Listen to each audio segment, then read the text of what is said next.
Centro Nacional Sega Ciência, Rotulung Husi MEZD, no Unesco, realiza formação para professor Hamutuk na Hitanolo Racing Lima, mas Husi município Sanulo, com a matéria História Niang.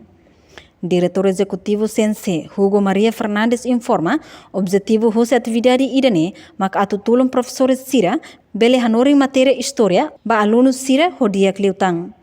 Enquanto total professores Sira Hamutuk Hitunulu Racing Limane, mai Husi município Sanulo, makanesang município Ainaro, Baucau, Viqueque, Lauteng, Manufahi, Covalima, Manatuto. Bobonaro inclui município Hermera.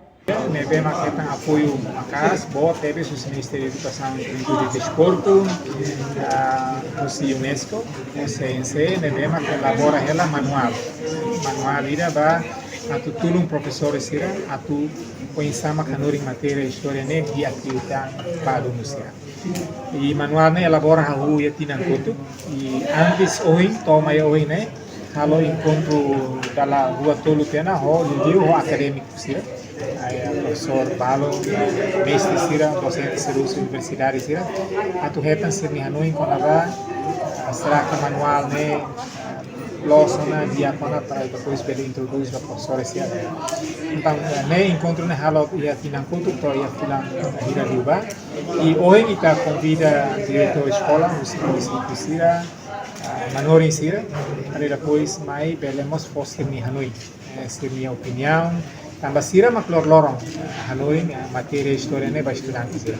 Então o evento do ini atividade do ini aku mau sekarang partia elaboração manual de basira, nós atuamos rona sirni ideias, rona sirni hanoi, sirni opinião, sirni comentário, será que manual né dia. Diretor-Geral Ministério da Educação, Juventude e Desporto, Raimundo José Neto afirma a presença do Ministério Ninian e atividade de formação né, atu legaliza evento né, também professores sirene responsável do Ministério da Educação Nian. A presença do Ministério da Educação né, atu formaliza legaliza evento ini tambah profesor sirene kan responsabilidade do Ministério da Educação né nele siramos sentir então karena usia do Ministério da Educação maka organizar ini portanto né atu formaliza tan legaliza tan encontro tan.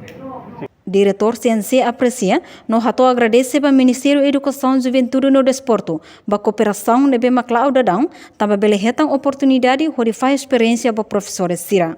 Reportagem Efifânia de Carvalho, Benigna Norris, Televisão Timor-Post. Janela informação by Emma Hotu. Atuheta informação atual diakliu kita haluha. Haneham botão subscribe, like, halo comentário no fahetutang ba media social Hotu.